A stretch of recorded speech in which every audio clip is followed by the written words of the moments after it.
मोहम्मद दीपक विवाद क्या है, आखिर क्या थी दीपक की गलती, इस वीडियो में बड़े आराम से जानते हैं। उत्तराखंड के कोटद्वार में एक दुकान थी, बाबा स्कूल ड्रेस एंड मैचिंग।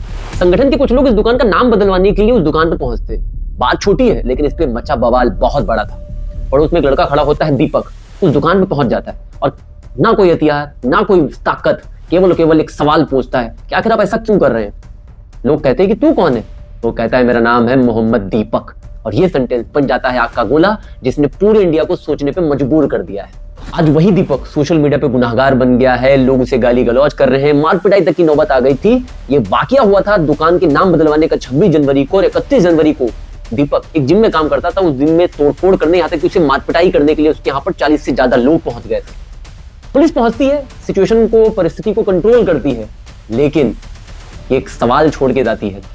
क्या भारत में नाम रखने की इजाजत किसी संगठन से लेनी पड़ेगी? क्या माँ बाप को नाम रखने से पहले सोचना पड़ेगा और डरना पड़ेगा? क्या कोई इंसान ये नहीं कह सकता कि जाति धर्म से ऊपर मैं इंसानियत को वरीयता देता हूं?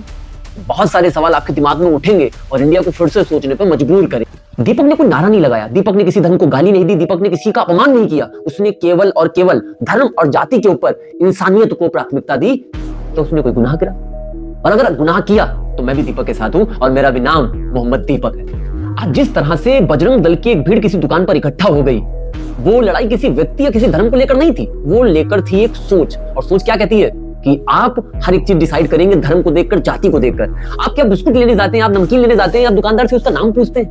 क्या आप ऐसा कर पाएंगे? अब उस दुकानदार से पूछेंगे आप सामान कहां से लेकर आते हैं, वो हिंदू है कि नहीं है। फिर आप उस दुकानदार से पूछेंगे आप किस देश से सामान आयात करते हैं। ऐसे तो हम लोग पेट्रोल डीजल मुस्लिम कंट्रियों से मंगा रहे हैं, सऊदी अरब, ईरान, यूएई से मंगा रहे हैं, तो क्या हम अब पेट्रोल नहीं इस्तेमाल करेंगे? कैसी ये सोच है, कैसे ये लोग हैं, कैसे ये सब चलेगा इंडिया के अंदर। और सबसे खराब बात है कि उत्तराखंड के लोग चुप हैं, उत्तराखंड का डिपार्टमेंट, उत्तराखंड के पुलिस, एसपी, डीआईजी सब चुप हैं। अगर आज दीपक चुप करा दिया गया तो कल कोई और दीपक होगा। समाज को सोचना पड़ेगा और हमें भी सोचना पड़ेगा कि हमें समाज का साथ देना है या भीड़ का साथ देना है, हमें धर्म को महत्व देना है, हमें या इंसानियत को।